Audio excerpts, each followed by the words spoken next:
जुल्म का दौर अब ज्यादा नहीं चलने वाला, इन अंधेरों का जिगर चीर कर एक नूर आएगा। तू अगर फिरौन है तो मूसा भी जरूर आएगा।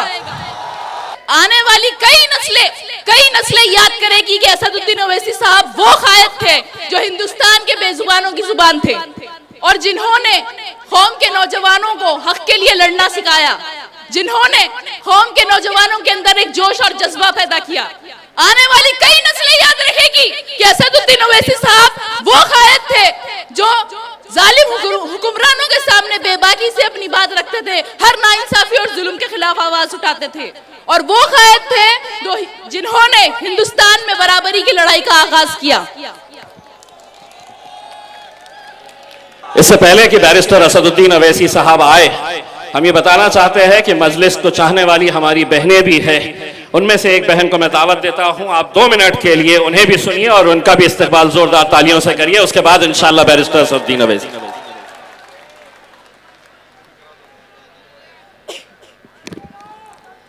औज़ बिल्लाहि मिनश शैतानिर रजीम, बिस्मिल्लाहिर रहमानिर रहीम।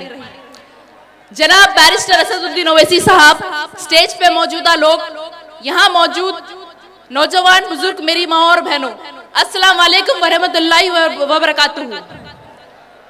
ऑल इंडिया मजलिस इत्तेहादुल मुस्लिमीन की जानिब से पहली मर्तबा नेशनल कॉन्फ्रेंस रखा गया, क्योंकि मजलिस इत्तेहादुल मुस्लिमीन के इरादे पहले से ज्यादा मजबूत हो गए।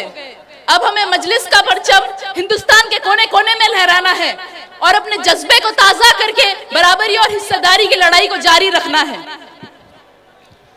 इल्जामात तो लगते रहते हैं, हार जीत भी लगी रहती है, बेशक हार जीत अल्लाह के हाथ में है, लेकिन हमारा काम है कि हम अपना काम जारी रखें और कोशिश करें।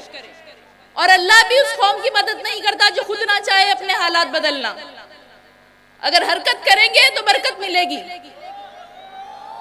और असदुद्दीन ओवैसी साहब ने तो इस काम का आगाज कर दिया है, अब हमारा काम है कि हम उनका साथ दें।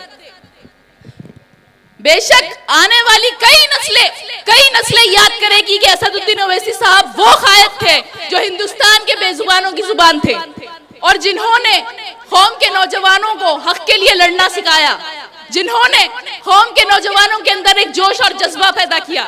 आने वाली कई नस्लें याद रखेगी कि असदुद्दीन ओवैसी साहब वो कायद थे जो जालिम हुक्मरानों के सामने बेबाकी से अपनी बात रखते थे, हर नाइंसाफी और जुल्म के खिलाफ आवाज उठाते थे, और वो कायद थे जिन्होंने हिंदुस्तान में बराबरी की लड़ाई का आगाज किया। मैं हिंदुस्तान के माइनॉरिटीज से कहना चाहती हूँ कि आप कभी आओ हैदराबाद और देखो हम कैसे वहाँ शान और फख्र और इज्जत से जीते हैं। आप कभी अकबरुद्दीन साहब के हल्के में जाइए और देखिए कि वो आवाम की कैसी खिदमत करते हैं। उनके हल्के में 15,000 से ज्यादा बच्चे फ्री तालीम हासिल कर रहे हैं, और वो जब भी कोई मुश्किल आती है तो लाखों करोड़ों रुपए तकसीम करते हैं। और शायद ही हिंदुस्तान में ऐसा कोई एमएलए नहीं होगा जो अकबरुद्दीन ओवैसी साहब के जैसा आवाम की खिदमत करता है और इतने ज्यादा पैसे तकसीम करते हैं। और आज असदुद्दीन ओवैसी साहब की मेहनत की वजह से महाराष्ट्र में भी हमारे एमपी है जनाब इम्तियाज जलील साहब, और एमएलए से, और यहाँ पे भी आवाम की खिदमत की जा रही है।